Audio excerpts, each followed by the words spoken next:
Good evening, investors, and thanks for tuning into the forecast. I'm Jake Ackerman. We almost made it. We almost had the S&P 500 cross that 200-day moving average threshold that every trader was talking about, lots of investors were talking about, and let me tell you, the talking heads on CNBC, the finance channels, everyone was talking about the 200-day moving average. Let me tell you a little dirty secret about when everyone is looking for a particular spot. Generally, if they're looking to buy that spot, doesn't really work out very well. And generally, when they're looking to sell an area, it doesn't work very well either. Now, it can in this medium term, well, you know, we're heading a little bit sideways because we have the biggest news event that's going to take place possibly this whole year, I mean, maybe other than the Fed's actually beginning to hike rates.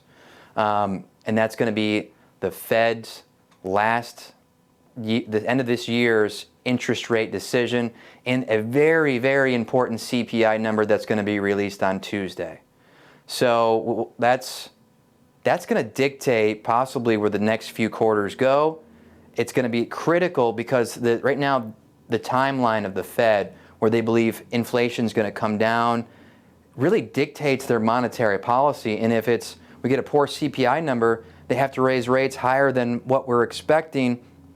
Their whole timeline of what they're predicting, which they're predicting to stop hiking rates in sometime in March, April, March, May, right around that time frame, completely changes. So that means the markets haven't priced that change in. As of right now, though, what the markets are expecting is a 50 basis points or a 0.5% hike in December's meeting, but it's going to have a ton to do on the CPI numbers. So this week in the market, you know, we came up to that big technical resistance. Everyone was expecting it. It did not break through it yet, but it has been kind of trending down sideways, which we're going to get a big move one way or the other next week. So it's something that we really got to be watching. And one thing that I also want to point out, bond traders. The bond traders have been right this whole year, and they've been leading the Fed. If you watch the bond market, the bond prices have been really coming up. Yields have starting to trend down, which is hyper optimistic news. And in my opinion, the opinion of a lot of traders, because the bond traders are some of the best traders in the world, and they're usually ahead of the game. They've been ahead of the Fed. So that's something to take note of. The dollar has been weakening. Another thing to take note of, energy prices have continued to come down. Energy prices are down 10% this week. Energy prices affect all inflation pieces, all inflation except for maybe services, but it just has a major effect. And maybe even services. I mean, a lot of the service people that are using services are traveling, they're doing different things that require energy.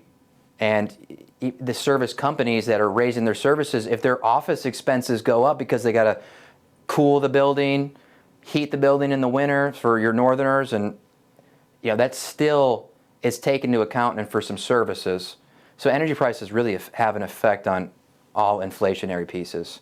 So, but again, right now we're at a critical juncture. We're in this bullish price channel coming to a point, and the point we're going to find out which way we break next week, one way or the other. So let's tune in together. It's going to be a critical week. Tuesday, CPI, core inflation. Wednesday, we have the Fed meeting. And man, it's going to be an exciting time. So we'll talk after that. Maybe we'll make a quick post on Wednesday just talking about the event. We'll for sure be having a conversation on Friday with our market forecast video. So please tune in. I'm Jake Ackerman. Expertise you deserve, experience you can count on.